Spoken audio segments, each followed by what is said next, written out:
നമസ്കാരം. ഇതിൻ്റെ പേര് നിങ്ങൾക്ക് ആർക്കും അറിയുമെങ്കിൽ ഓർത്ത് വെക്കുക. ഇതിൻ്റെ പേര് കച്ചോലക്കിഴങ്ങാണ്.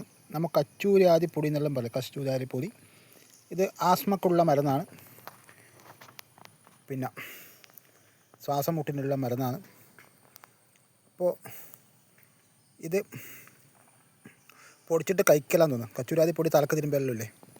അപ്പോൾ ഔഷധത്തിൻ്റെ കാര്യം നമ്മൾ വിദഗ്ധ അഭിപ്രായത്തോട് ചോദിക്കുക. എന്നാലും ഈ പൊടി തലക്ക് തിരുമ്പലുണ്ട്. അപ്പോൾ ഇത് വേറൊരു കാര്യം പറയാനാണ് ഞാൻ നിങ്ങളോട് സമീപിച്ചത്. അപ്പോൾ ശ്വാസകോശമായിട്ട് ശ്വാസം മുട്ടായി ബന്ധപ്പെട്ടത് വായു ആണല്ലോ. വായുവിൻ്റെ ദേവൻ ശനിയാണ്. ശനിയുടെ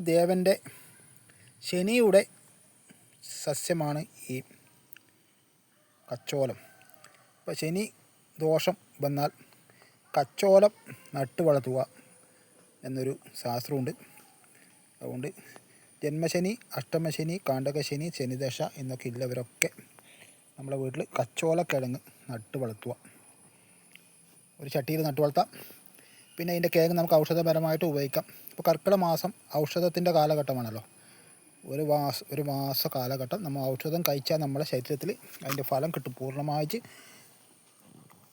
ദക്ഷിണായന കാലം തുടങ്ങുന്ന സമയമല്ലേ.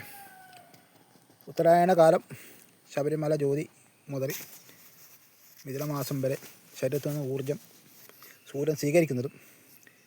കർക്കിടകം മുതൽ ഇങ്ങോട്ടുള്ള 6 മാസം ചന്ദ്രൻ്റെ കൂടെ നമുക്ക് സൂര്യൻ്റെ പ്രകാശം ചന്ദ്രനിൽ അടിച്ച് ചന്ദ്രൻ്റെ ഔഷധകാരം ചന്ദ്രൻ്റെ കൂടെ നമുക്ക് ഔഷധം കിട്ടുന്ന സമയമാണ്.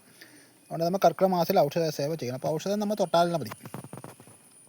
അപ്പോൾ ഈ കച്ചൂരാതി കിഴങ്ങ് നമ്മൾ ശനിദോഷമുള്ളവർക്ക് കൊടുത്തിട്ടുണ്ട്. അവരൊന്ന് വീട്ടിൽ നട്ടിട്ടുണ്ട്. നമ്മൾ അവരെ പരീക്ഷിച്ചിട്ടുണ്ട്. മിക്കവാറും അവർക്ക് ശനി സമയത്തുള്ള പീഡകളൊന്നും ഉണ്ടായിട്ടില്ല എൻ്റെ അഭിപ്രായം.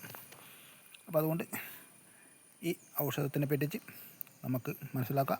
ഇതിൻ്റെ കച്ചൂരാതി കിഴങ്ങ് നമ്മൾ വിറ്റാൽ പൈസയും കിട്ടും. നമുക്ക് ചെത്തി ഉണക്കിയിട്ട് ഇതിൻ്റെ കിഴങ്ങ് ഞാൻ കാണിക്കാം. ഇതാണ് അതിൻ്റെ കിഴങ്ങ്. ഇത് നല്ലൊരു മണമുണ്ട്. ഓക്കെ, ഔഷധത്തിൻ്റെ കാര്യങ്ങൾ വിദഗ്ധ അഭിപ്രായം വേണം. ഞാൻ ഈ ഔഷധ പരിജ്ഞാനം മാത്രമേ ഉദ്ദേശിക്കുന്നുള്ളൂ. ശനിദോഷത്തിന് നമുക്ക് നട്ട് വളർത്തുന്നതിന് ബുദ്ധിമുട്ടൊന്നുമില്ലല്ലോ. ഓക്കെ.